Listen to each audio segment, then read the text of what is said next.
Oke Kak, selamat pagi. Bagaimana kabarnya hari ini?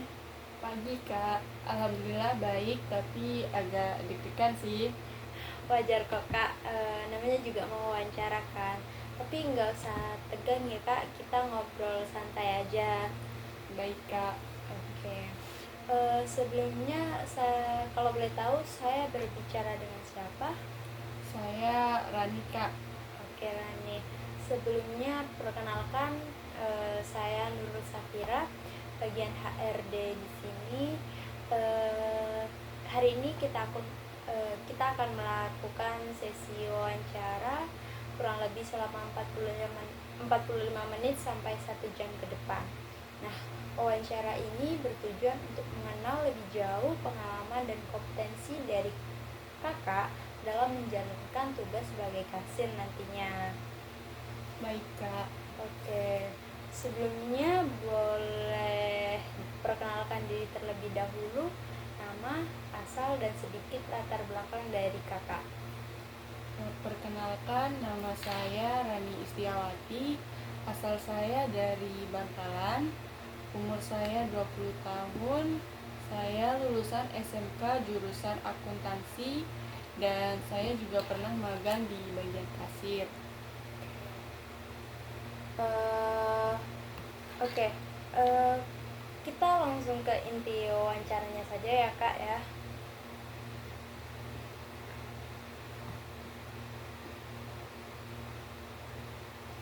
Oke, Rani bisa diceritakan situasi di mana kamu pernah menghadapi masalah di tempat kerja dan gimana cara kamu menanganinya?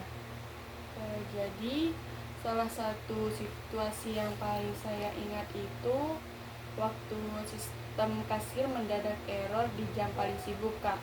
Saat itu sore hari sekitar pukul 5, pelanggan ramai karena bertepatan dengan jam pulang kerja. Tiba-tiba layar kasir berhenti merespon, padahal antrian sudah sangat panjang. Awalnya saya sempat bingung dan deg-degan juga, tapi saya langsung tarik napas dalam-dalam dan mencoba berpikir jernih. Saya tahu kalau saya panik, pelanggan juga akan ikutan panik. Jadi saya putuskan untuk menenangkan pelanggan dahulu dengan saya memberi pengertian. Mohon maaf ya kak, sistemnya sedang gangguan sebentar, tapi transaksi tetap saya catat supaya nggak ada yang terlewat.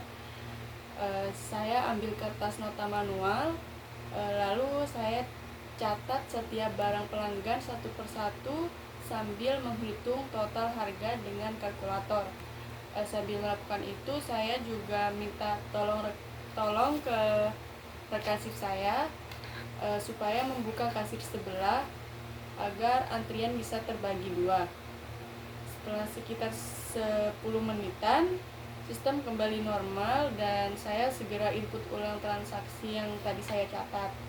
Saya juga lapor ke kepala toko kalau saya sudah mencatat semua transaksi manual dan memastikan tidak ada uang yang terselip atau perhitungan yang salah. Dari kejadian itu juga saya belajar pentingnya tetap tenang di tengah tekanan. Saya juga sadar kalau berpikir analitis itu bukan cuma soal menghitung atau bahkan memecahkan masalah, tapi tentang bagaimana kita bisa menilai situasi secara cepat dan membuat keputusan yang efektif tanpa membuat suasana makin kacau. Saya bersyukur waktu itu kepala toko memberi pujian karena saya tidak panik dan bisa menjaga suasana tetap kondusif.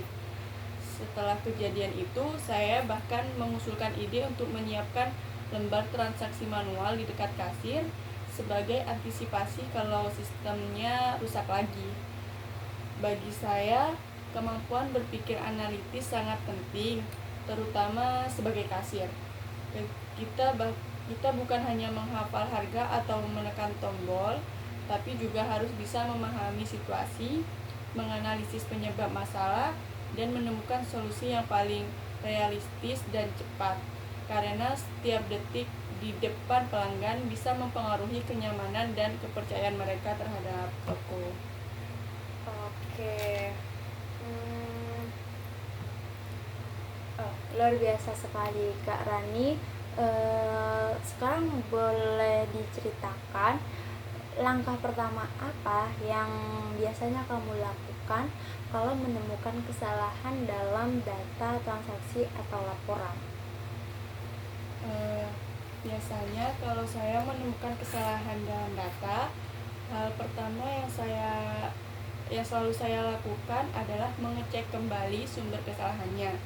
Saya nggak langsung panik atau menuduh sistem error, tapi saya mulai dari hal paling dasar. Misalnya, saya periksa apakah strukturnya terbaca dengan benar, apakah jumlah uang di laci kasir sesuai dengan laporan sistem, atau mungkin ada transaksi yang belum terekam.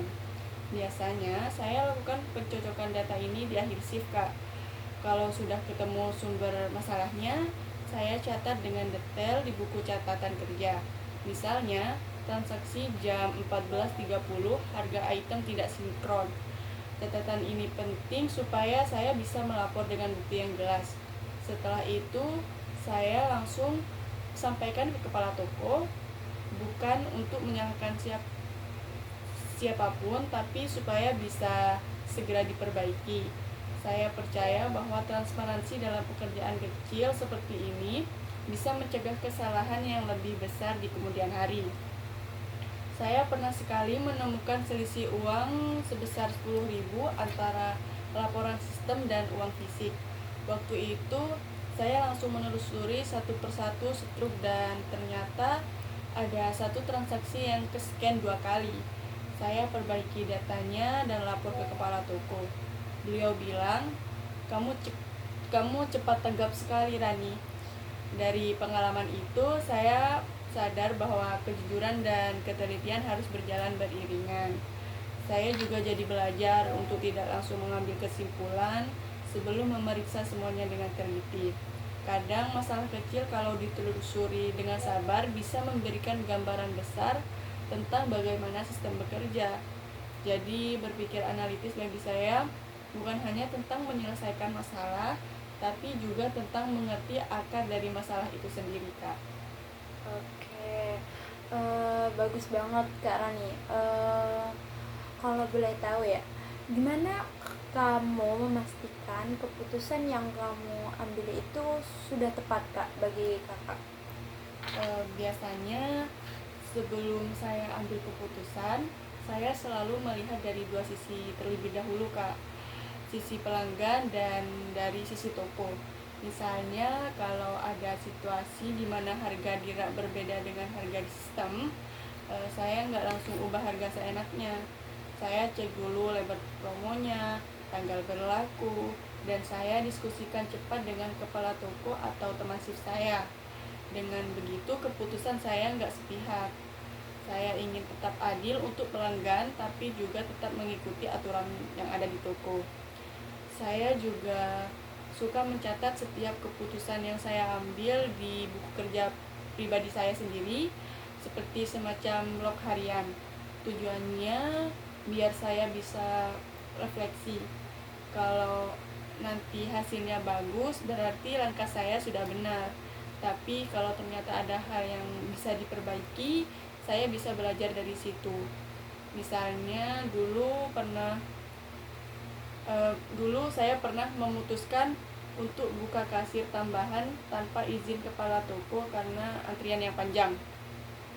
Saya kira itu keputusan terbaik, tapi ternyata stok uang kecil di kasir baru belum siap. Akibatnya sempat repot tukar uang antar kasir. Dari situ saya belajar, keputusan yang cepat tetap harus memperhitungkan kesiapan tim dan sumber daya. Sekarang setiap kali saya dihadapkan pada situasi mendadak, saya tanya ke diri saya sendiri, apakah ini membantu pelanggan, apakah ini sudah sesuai prosedur, dan apakah tim siap kalau saya ambil keputusan ini. Kalau 3 pertanyaan itu bisa saya jawab dengan yakin, berarti keputusan saya sudah cukup tepat. Saya merasa pengalaman seperti itu yang membuat saya berkembang. Kadang keputusan yang salah justru mengajarkan saya lebih banyak daripada keputusan yang benar. Dan menurut saya Kemampuan menganalisis sebelum bertindak itulah inti dari berpikir analitis yang sesungguhnya, Kak. Oke. Oke, kita lanjut ke pertanyaan selanjutnya ya, Kak. Eh, Kakak bisa ceritakan situasi di mana kamu mengambil inisiatif tanpa harus disuruh oleh atasan, tetapi hasilnya berdampak baik untuk toko. Pernah banget, Kak. Waktu itu toko lagi rame karena ada promo besar-besaran akhir bulan, dan area makanan ringan terlihat berantakan banget. Banyak pelanggan ngambil tapi nggak jadi beli, jadi barang-barangnya tercecer. Sementara teman saya lagi sibuk di gudang dan kepala toko juga sedang di kasir satunya. Kalau dibiarkan, suasananya kelihatan semrawut dan bisa bikin pelanggan kurang nyaman. Saya lihat situasi itu lalu berpikir cepat. Saya ambil inisiatif buat rapihin rak itu sambil tetap memantau kasir karena posisinya nggak jauh. Saya atur barang-barangnya berdasarkan jenis dan ukurannya. Makanan ringan kecil saya taruh di atas, yang besar di bawah biar gak gampang jatuh. Sekalian saya cek tanggal kadaluarsa dan susun yang lebih cepat expired di depan. Setelah beres, area itu kelihatan jauh lebih rapi dan pelanggan mulai ambil barang lagi karena kelihatan menarik. Setelah itu, kepala toko lewat dan bilang, "Wah, siapa yang nyusun ulang ini? Rapi banget." Saya jawab aja, "Saya, Kak, mumpung agak longgar tadi." Beliau jadi tersenyum dan bilang, "Bagus, itu contoh karyawan yang punya inisiatif." Saya senang banget, bukan karena dipuji, tapi karena merasa tindakan kecil saya berdampak ke suasana toko secara nyata. Dari pengalaman itu juga saya sadar bahwa inisiatif itu bukan harus sesuatu yang besar. Kadang cukup peka sama keadaan dan berani ambil tindakan tanpa menunggu disuruh. Karena kalau semua karyawan nunggu perintah, toko gak akan jalan cepat. Sejak itu, setiap kali lihat hal yang bisa diperbaiki, saya langsung pikir, saya bisa bantu apa ya biar ini lebih baik, dan saya lakukan dengan tanggung jawab.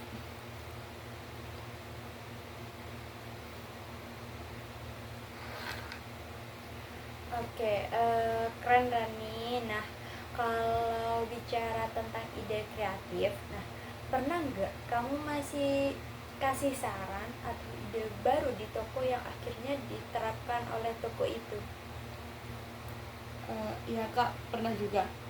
Waktu itu toko kami sering dapat keluhan dari pelanggan soal antrian yang panjang di kasir, terutama pas jam pulang kantor. Kadang pelanggan cuma beli 1-2 barang, tapi harus nunggu lama karena di depan mereka ada yang belanja banyak. Saya kepikiran, gimana kalau kami bikin jalur cepat khusus untuk pelanggan dengan maksimal 5 barang. Awalnya saya sampaikan ide itu dengan hati-hati ke kepala toko, karena saya tahu nggak semua ide langsung bisa diterima. Saya bilang, "Kak, boleh nggak kalau kita coba satu jalur cepat aja, biar pelanggan yang cuma beli sedikit bisa cepat selesai." Beliau mikir sebentar dan akhirnya setuju buat uji coba selama 1 minggu. Kami tempel tanda kecil bertuliskan fast lane maksimal 5 item. Hasilnya luar biasa, Kak.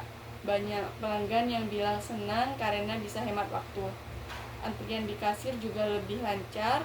Kepala toko bahkan bilang, "Ternyata efektif juga ya, Rani." Dari situ saya belajar kalau ide yang sederhana tapi berdasarkan pengamatan langsung di lapangan itu bisa benar-benar membantu operasional.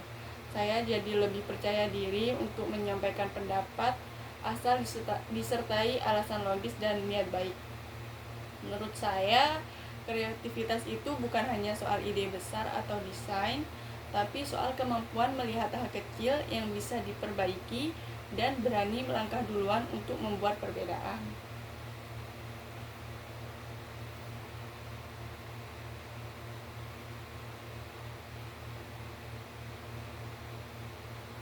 Oke, bagus banget Rani. Nah, Kalau kamu menemukan cara kerja yang lebih cepat dan efisien dibanding cara biasanya, gimana kamu mengembangkan dan menerapkannya? Jadi sebagai kasir, kecepatan itu memang penting banget Kak, tapi nggak boleh mengorbankan ketelitian.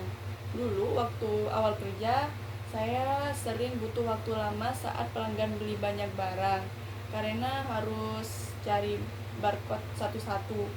Tapi lama-lama saya sadar, beberapa produk punya pola barcode yang mirip atau sering dibeli bersamaan. Dari situ saya mulai hafalin eh, kode barang yang sering keluar, kayak air mineral, kopi saset, rokok, dan pulsa.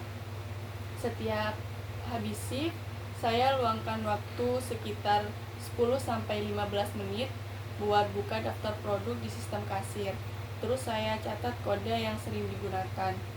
Awalnya agak berat, tapi setelah 2 minggu, saya hafal hampir 50 produk populer. Akibatnya, waktu saya kerja, proses transaksi jadi jauh lebih cepat, bahkan pelanggan sempat bilang, "Wah, mbaknya gesit banget ya." Kepala toko juga memperhatikan dan bilang, "Kamu hafal banget ya, bagus." Saya juga bagikan tips itu ke teman-teman saya. Kami bikin daftar kecil, kode cepat, dan tempel di bawah layar kasir biar semua bisa dipakai. Akhirnya seluruh tim jadi lebih efisien dan waktu tunggu pelanggan berkurang drastis. Dari pengalaman itu saya jadi belajar kalau efisiensi nggak datang dari kebetulan, tapi dari niat untuk terus memperbaiki cara kerja. Saya percaya setiap hari kita bisa kerja lebih baik kalau mau belajar dari pengalaman kecil. Kreativitas bagi saya bukan hanya menciptakan hal baru, tapi juga memperbaiki hal lama agar lebih efektif dan nyaman untuk semua. Oke, Rani sebagai kasir, kamu pasti sering berhadapan dengan pelanggan. Nah, pernah nggak kamu menghadapi pelanggan yang marah atau tidak puas? Gimana cara kamu itu menanganinya? Ya Kak, pernah banget. Dan itu salah satu pengalaman yang paling berkesan buat saya. Waktu itu ada pelanggan yang marah karena harga direk berbeda dengan harga di kasir. Direk kan tertulis 10.000, tapi di sistem terbaca 12.000. Begitu saya kasih tahu total belanjaannya, pelanggan langsung berbicara dengan nada tinggi dan bilang, "Kok bisa beda banget harganya? Ini direk tertulis segini, kok jadi segini?" gitu. Saya bisa lihat wajahnya kecewa banget dan antrian di belakang mulai gelisah. Dalam situasi kayak gitu, saya tahu saya nggak boleh ikut terbawa emosi. Jadi langkah pertama yang saya lakukan itu mendengarkan terlebih dahulu sampai pelanggan selesai berbicara. Setelah itu, baru saya jelaskan dengan tenang. Saya bilang, "Baik Kak, maaf ya atas ketidaknyamanannya. Boleh saya cek dulu label harga di raknya." Saya minta izin sebentar ke pelanggan lain di antrian untuk ngecek rak. Ternyata memang label di rak belum diperbarui setelah promo berakhir. Saya langsung minta maaf lagi dengan tulus dan bilang, memang labelnya belum sempat diganti Kak, tapi karena kesalahan dari pihak kami, saya kasih harga sesuai yang di rak ya. Waktu itu pelanggannya langsung berubah sikap, nadanya melunak, dan akhirnya dia bilang, "Oh ya sudah mbak, makasih ya udah jujur." Setelah transaksi selesai, saya lapor ke kepala toko supaya label harga langsung diganti biar gak ada kejadian lagi. Dari situ saya belajar bahwa menghadapi pelanggan marah itu bukan soal siapa yang benar atau yang salah, tapi soal bagaimana cara kita menanggapinya.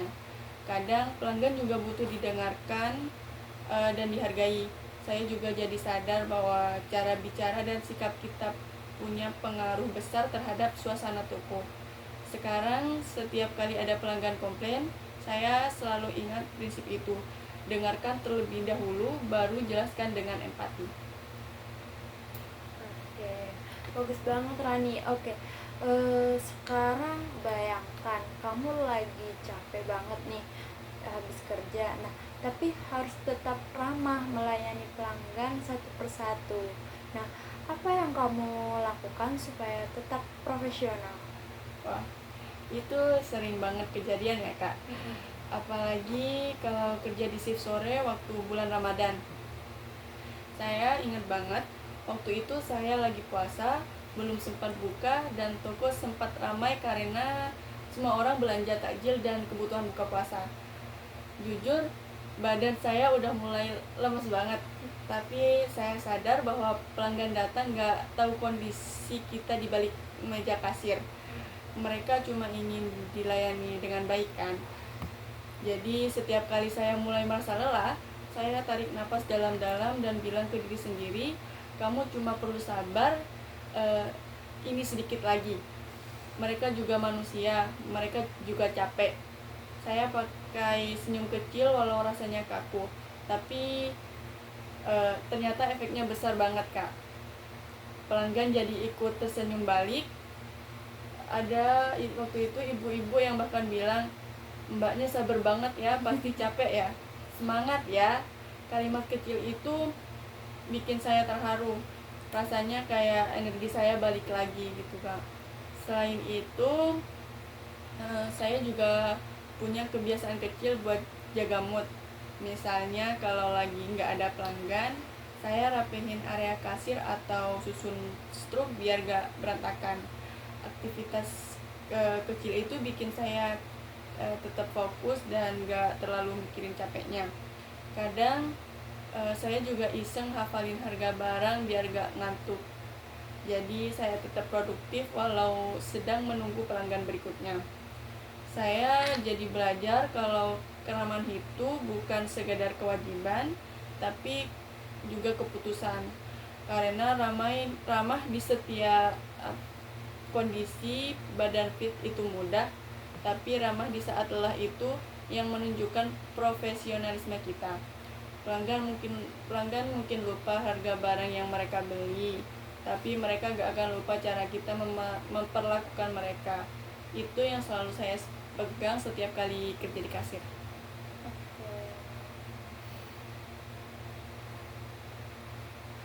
Oke, Kak Rani ya, luar biasa sekali. Nah, pertanyaan selanjutnya yaitu gimana kamu menangani situasi ketika pelanggan terburu-buru dan antrian di belakang sudah panjang banget nih. Nah, apa langkah kamu supaya semuanya tetap merasa dilayani? Saya pernah banget ngalamin situasi itu kak.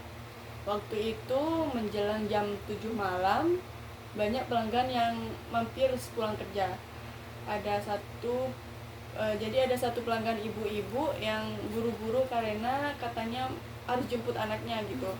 Sementara di belakang sudah ada 6 orang lain yang mulai gelisah. Dalam kondisi kayak gitu, yang paling penting buat saya adalah menjaga komunikasi dan suasana antrian tetap kondusif. Pertama, saya sapa pelanggan dengan ramah, seperti bilang, baik kak, kita proses cepat ya biar bisa segera jalan. Nada bicara yang positif bisa bantu menenangkan suasana. Sambil tetap bekerja cepat dan teliti, saya juga perhatikan pelanggan lain di antrian dan bilang, mohon sabar sebentar ya kak, setelah ini langsung saya lanjut ya. Biasanya kalau kita komunikatif dan gak diam aja, pelanggan jadi lebih sabar karena merasa diperhatikan.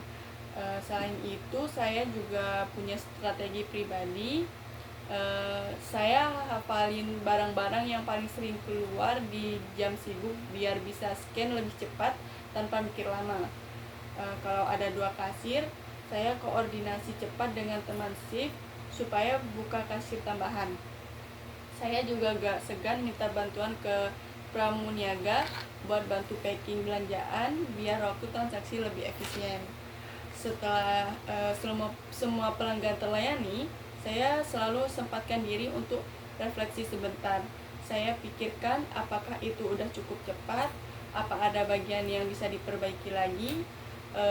Saya percaya pelayanan yang baik itu nggak cuma diukur dari kecepatannya aja, tapi juga dari perasaan pelanggan yang merasa dihargai walau sedang menunggu. Dan buat saya jadi kasir itu bukan sekedar pekerjaan, tetapi tanggung jawab untuk menjaga kenyamanan orang lain bahkan di situasi sesibuk apapun.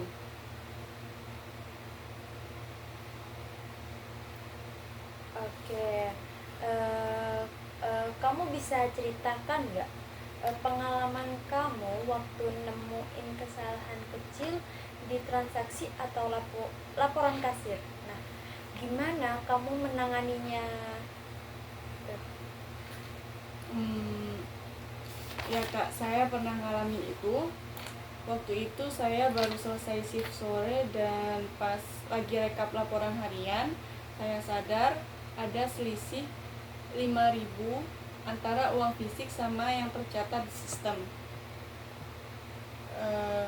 Awalnya saya pikir sistemnya yang error, tapi setelah saya pikir lagi, saya merasa nggak enak kalau langsung nyalahin sistem tanpa bukti. Jadi saya pelan-pelan buka semua struk transaksi hari itu, saya tandain satu persatu, dan setelah saya telusuri, ternyata saya salah input jumlah barang waktu pelanggan beli 2 item yang barcode-nya mirip banget. Saya langsung catat kesalahan itu di buku laporan dan lapor ke kepala toko. Saya bilang ke kepala toko kalau saya nemu selisih 5.000 dan sudah ketemu sebabnya. Beliau senyum dan malah bilang, "Bagus Rani, kamu teliti banget. Biasanya orang langsung panik." Dari situ saya merasa lega banget karena masalah kecil itu nggak sampai jadi besar. Jadi sejak kejadian itu saya belajar buat selalu cek ulang setiap 2 jam sekali. Jadi nggak nunggu sampai akhir shift baru sadar ada selisih. Saya juga bikin kebiasaan kecil kayak ngitung uang kembalian di depan pelanggan biar gak ada kesalahan. Awalnya bikin prosesnya agak lama, tapi ternyata pelanggan malah senang karena merasa yakin uangnya pas. Bagi saya, ketelitian itu bukan soal seberapa cepat kita bekerja, tapi seberapa kita bisa memastikan hasilnya benar. Saya juga percaya makin sering kita melatih diri buat periksa ulang, semakin kecil juga kemungkinan kesalahan terjadi.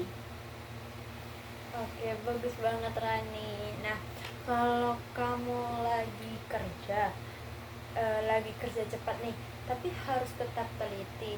Apa cara kamu biar nggak salah input harga atau jumlah barangnya gitu? Kalau soal itu, saya punya beberapa kebiasaan kecil kak. Pertama, setiap kali pelanggan datang dengan banyak barang, saya selalu scan satu persatu tanpa ngobrol dulu supaya fokusnya nggak kepecah. Kadang teman suka bilang saya kelihatan serius banget, tapi saya memang sengaja gitu sih. Setelah semua barang ke scan, baru saya ajak ngobrol ringan, misalnya bertanya, "Lagi belanja buat persiapan weekend ya kak?" Saya juga biasain buat ngelirik layar kasir setiap kali barcode scan. Saya perhatikan apakah harga yang muncul sesuai. Kalau ada angka yang janggal, saya langsung cek ulang di rak. Mungkin terdengar sepele, tapi kebiasaan kecil itu sering banget nyelamatin dari kesalahan. Selain itu, saya juga hafal harga promo mingguan. Misalnya kalau kopi saset biasanya 1.500, tapi minggu itu lagi promo jadi 1.200. Saya bisa langsung tahu kalau sistem belum update. Jadi saya bisa langsung kasih tahu ke kepala toko buat perbaikin. Kadang pelanggan sampai bilang, "Wah, Mbak hafal banget ya, saya aja nggak inget." Saya pikir jadi kasir itu bukan cuma pencet tombol, tapi juga harus punya kepekaan dan konsistensi. Kalau kita terlalu santai, kesalahan kecil bisa berdampak besar ke laporan harian. Jadi saya lebih milih kerja sedikit lebih lambat tapi akurat daripada cepat tapi harus koreksi ulang belakangan. Terus sekali.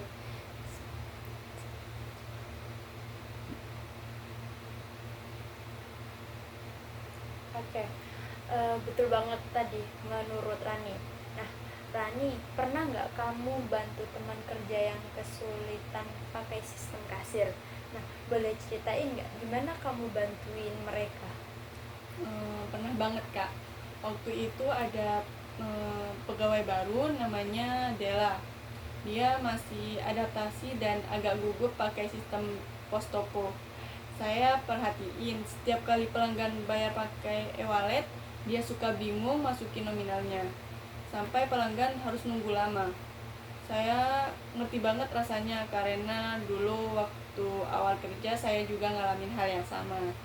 Jadi saya dekati dia waktu jam istirahat dan saya bilang pelan-pelan, kalau mau nanti aku bantu tunjukin cara cepatnya ya gitu. Malamnya pas toko sepi, jadi kami latihan bareng.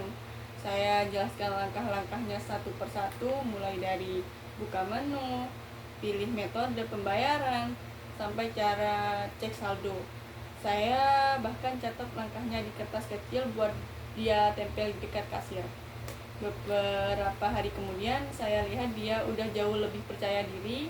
Pelanggan yang dilayaninya juga jadi lebih cepat selesai. Kepala toko sempat bilang, Della udah makin lancar ya gitu. Dia langsung menunjuk saya sambil bilang kalau saya yang ngajarin gitu. Saya cuma senyum aja, tapi dalam hati bangga banget. Dari pengalaman itu saya belajar kalau saling bantu di tempat kerja itu penting banget. Karena kadang kemampuan kita nggak cuma buat diri sendiri, tapi bisa jadi manfaat buat orang lain juga. Saya merasa kalau satu tim bisa saling dukung, kerja di kasir jadi nggak terasa berat, malah jadi menyenangkan. Oke, Rani, bisa ceritakan nggak gimana cara kamu menyimpan dan mengelola laporan harian biar nggak hilang atau tertukar gitu? Jadi gini kak, saya termasuk orang yang cukup rapi kalau urus laporan. Dulu waktu awal kerja saya sempat ngalamin laporan harian saya ketumpahan air minum di meja kasir dan tintanya itu luntur sebagian. Dari situ saya belajar banget kalau laporan itu nggak boleh disepelekan karena itu bukti tanggung jawab kita setiap hari kan. Jadi sekarang setiap selesai shift saya langsung staples semua struk transaksi sesuai urutan waktu. Saya tulis tanggal, jam, dan inisial saya kecil-kecil di pojok kanan atas biar gampang dibedain sama shift lain. Setelah itu saya simpan di map warna biru khusus shift sore. Kalau shift pagi warnanya kuning dan shift malam pakai map warna merah. Jadi begitu kepala toko mau ambil laporan tinggal lihat warna aja udah tahu itu laporan siapa. Selain itu saya juga mulai punya kebiasaan buat backup digital. Saya foto laporan akhir shift pakai HP pribadi dan simpan di folder. Kalau misalnya suatu saat kertasnya hilang, saya masih punya salinannya. Waktu saya mulai lakukan itu, kepala toko sempat bilang kalau saya itu telaten banget. Saya cuma senyum aja pas kepala toko bilang gitu kak. Soalnya kan saya belajar dari kesalahan sebelumnya gitu. Menurut saya mengelola arsip itu bukan cuma soal kerapian tapi juga tanggung jawab karena laporan itu dasar dari semua rekap penjualan. Kalau satu aja hilang bisa berpengaruh ke data toko. Jadi saya anggap setiap lembar laporan itu penting banget, kayak catatan pribadi yang harus dijaga sebaik mungkin.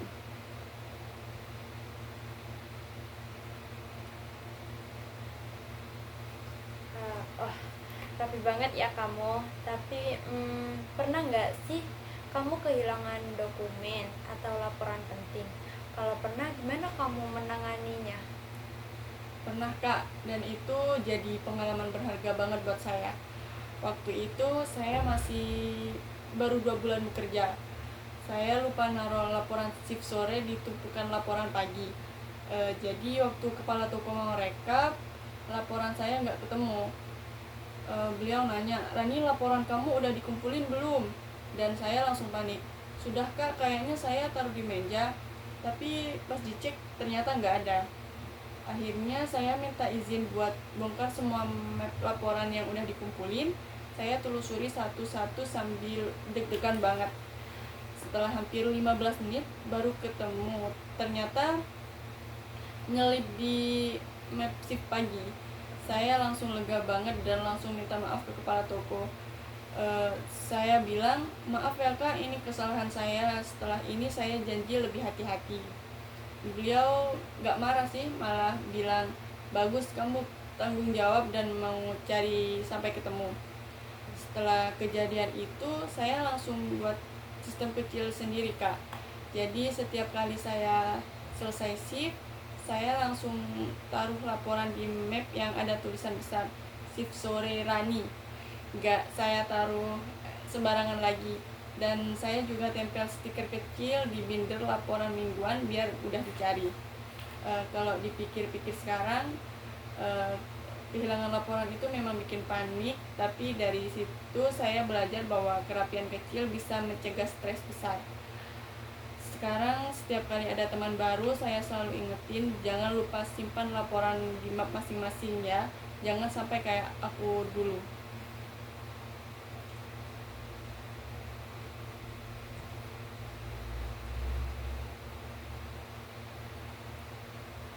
Oke, iya juga ya. Nah, kalau menurut kamu nih, sistem pengarsipan atau pencatatan yang ideal buat toko kayak Indomaret gitu gimana, Ren? Kalau menurut saya, sistem yang ideal itu harus dua arah, manual dan digital ya kak. Karena walaupun sekarang udah serba komputer, data manual tetap penting sebagai bukti fisik. Jadi saya bayanginnya kayak gini, setiap laporan shift dikumpulin harian dan disusun dalam binder mingguan.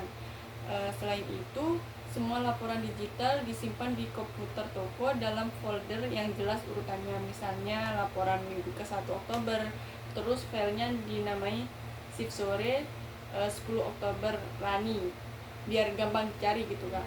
Selain itu harus ada satu orang yang bertanggung jawab khusus buat cross check laporan harian sebelum dikirim ke manajemen. Karena saya pernah lihat toko lain yang datanya tumpang tindih gara-gara nggak ada satu sistem yang konsisten. Padahal kalau ada satu standar penyimpanan, semua jadi lebih efisien kan. Saya juga pikir penting banget punya jadwal tetap untuk audit laporan. Misalnya setiap Jumat sore dicek bareng kepala toko. Dengan begitu, kalau ada laporan yang kurang bisa langsung ketahuan sebelum numpuk. Saya pribadi sih suka banget sistem yang rapi dan jelas kayak gitu, karena bikin kerja lebih tenang. Satu hal kecil yang sering dilupain itu lokasi penyimpanan laporan harus kering dan jauh dari barang cair. Karena saya udah pernah ngalamin laporan kena tumpahan air.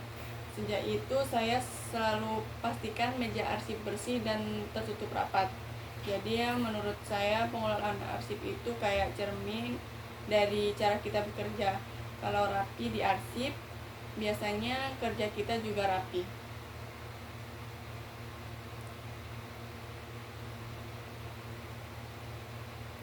Oke, Rani. Kamu bisa ceritakan nggak pengalaman waktu kamu kerja sama dengan tim di toko saat di situasi lagi sibuk banget? Iya kak, saya ingat banget waktu itu pas menjelang lebaran. Wah, suasananya rame banget, kayak lautan manusia di dalam toko. Pelanggan datang silih berganti, ada yang belanja sembako, ada yang beli hampers, ada juga yang cuma beli air mineral tapi tetap ngantri panjang. Jadi kami waktu itu cuma bertiga. Saya di kasir, satu teman juga jaga rak, dan satu lagi di gudang. Kepala toko sempat keluar sebentar buat ambil barang tambahan ke cabang lain, jadi kami bertiga harus koordinasi penuh biar gak kewalahan. Saya ingat banget waktu itu sistem sempat agak lambat karena koneksi padat. Tapi saya agak mau bikin suasana tambah panik, jadi saya ajak teman-teman buat bikin pembagian kecil. Saya fokus di kasir utama, teman saya bantu bungkus dan tata ulang barang pelanggan biar cepat. Dan yang di gudang saya minta siapkan stok barang yang paling sering keluar kayak gula, minyak, dan air galon. Kalau kami komunikasi cuma lewat pandangan mata dan sedikit kode tangan. Tapi karena udah sama-sama ngerti, kerjaan jadi tetap jalan lancar. Waktu itu rasanya capek banget, tapi anehnya juga seru. Kami kayak punya ritme sendiri. Kalau salah satu mulai kewalahan, yang lain langsung bantu tanpa diminta. Bahkan ada satu momen lucu, waktu pelanggan bercanda bilang, kalian kayak tim balap, cepet banget kerjanya. Kami ketawa bareng dan itu bikin suasana lebih ringan. Setelah toko tutup malamnya, kepala toko datang dan bilang, kalian luar biasa hari ini, saya bangga banget. Rasanya tuh capek langsung hilang, Kak.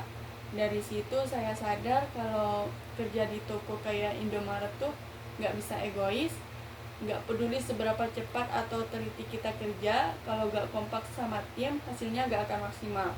Dan saya belajar bahwa koordinasi yang baik itu bukan cuma ngomong banyak, tapi juga soal saling ngerti dan saling jaga ritme kerja satu sama lain.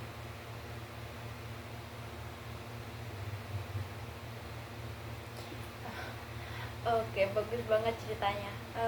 Kalau gitu, pernah nggak kamu punya perbedaan pendapat sama rekan kerja? Nah, gimana cara kamu menyelesaikan masalah itu? Pernah banget, Kak, dan saya inget jelas kejadiannya. Jadi waktu itu pas shift sore dan saya kerja bareng teman saya namanya Lita. Kami udah sama-sama capek karena dari siang ramai terus. Nah, pas mendekati jam tutup dia bilang, untuk suruh tutup aja tokonya, pelanggan terakhir udah keluar gitu. Tapi saya lihat di luar masih ada satu ibu-ibu yang lagi jalan ke arah toko. Saya bilang tunggu dulu, itu masih ada pelanggan mau masuk gitu kan. Tapi Lita agak kesel dan bilang, aduh Rani, udah malam banget, aku capek gitu. Saya diam sebentar, tarik nafas, terus saya bilang pelan, aku ngerti kok kamu capek, aku juga. Tapi kita kan kerja buat pelanggan juga, kalau kita tolak dia kan kasihan gitu. Nah, nada saya usahain tetap tenang, gak tinggi. Akhirnya saya bilang, gimana kalau kamu siap-siap beresin barang aja biar aku yang layanin pelanggan terakhir ini. Dia akhirnya setuju dan kami gak jadi ribut. Setelah pelanggan selesai belanja, saya bantu Lita beresin area kasir biar cepet pulang. Pas udah mau pulang, dia tiba-tiba bilang, maaf ya Rani, aku tadi ngomongnya agak ketus. Saya cuma ketawa kecil dan bilang, gak apa-apa, kita sama-sama capek kok. Sejak saat itu hubungan kami malah jadi makin dekat. Dari kejadian itu saya jadi belajar bahwa beda pendapat itu wajar banget, apalagi kalau udah sama-sama lelah. Tapi cara menyikapinya yang bikin beda. Kadang cukup dengan ngomong pelan, sabar, dan kasih pengertian, semuanya bisa diselesaikan tanpa drama. Dan buat saya itu kunci kerjasama yang sebenarnya, saling menghargai dan gak egois.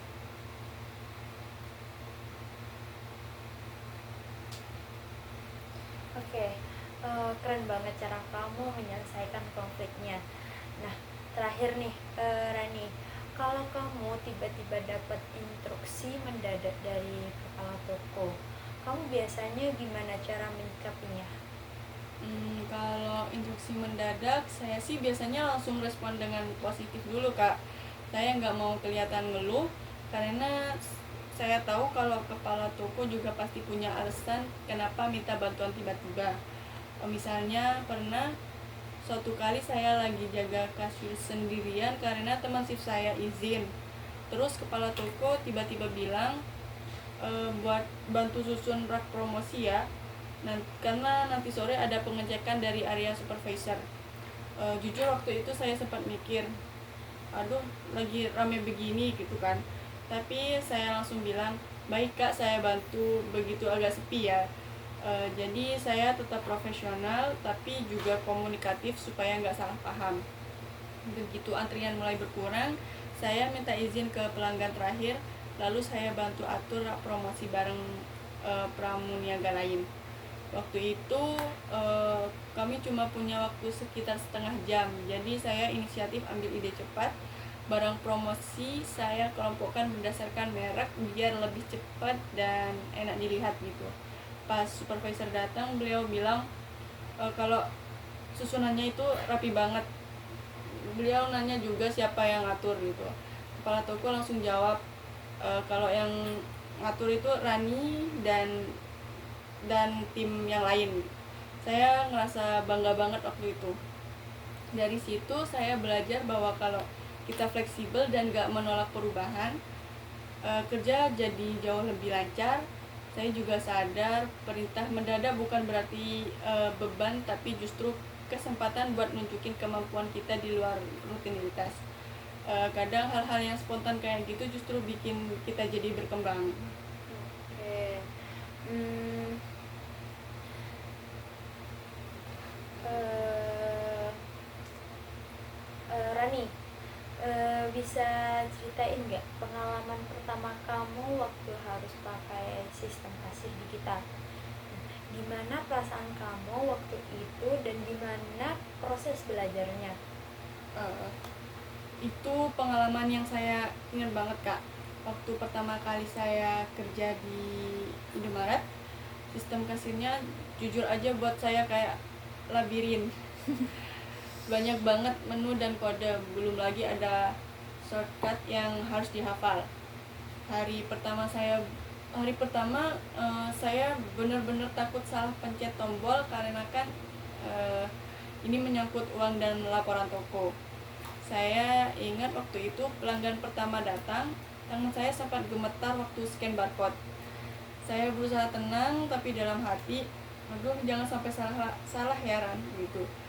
Setelah hari itu saya sadar kalau satu-satunya cara biar gak takut ya harus belajar lebih dalam.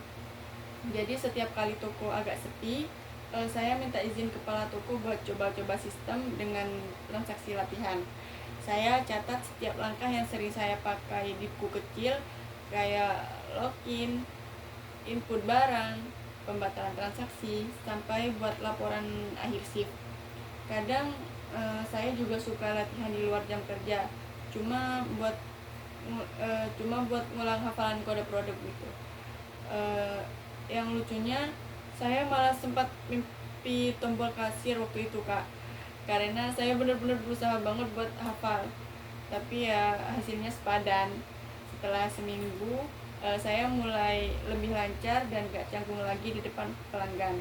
Bahkan waktu sistem sempat update tampilannya, saya nggak panik kayak pertama kali. Saya udah tahu harus klik menu mana dulu. Saya belajar kalau adaptasi itu bukan soal siapa yang paling cepat, tapi siapa yang paling niat. Saya mungkin nggak sepintar orang lain dalam hal teknologi, tapi saya nggak mau kalah dalam hal usaha. Dan menurut saya rasa ingin tahu itu kunci utama biar kita bisa ikutin perubahan zaman, apalagi di pekerjaan kayak kasir yang serba digital sekarang.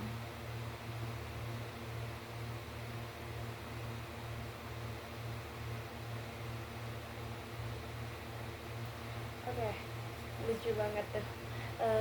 Sampai kebawa mimpi ya tadi.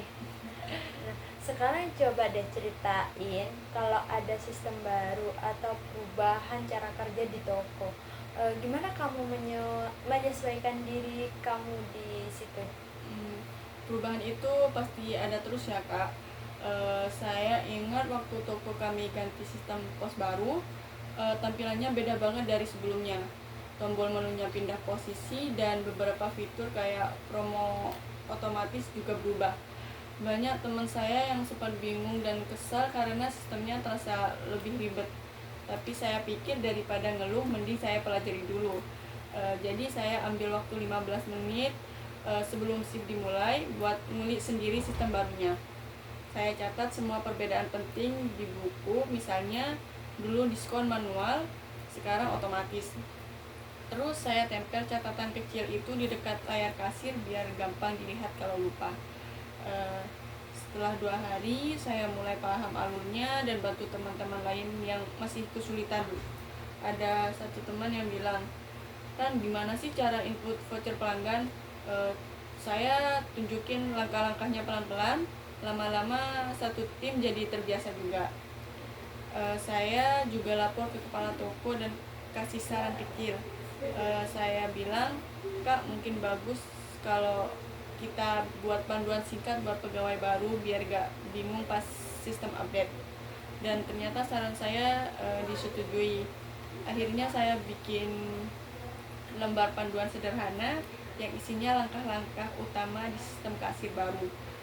Rasanya bangga banget Kak waktu kepala toko bilang, "Kamu cepat adaptasi dan inisiatif banget ya Rani." Buat saya adaptasi itu kayak skill yang harus terus diasah karena teknologi gak akan berhenti berkembang. Jadi kalau kita mau terus relevan di pekerjaan, ya harus mau belajar tanpa takut salah. Saya selalu bilang ke diri sendiri, selama masih mau belajar, kamu gak akan ketinggalan.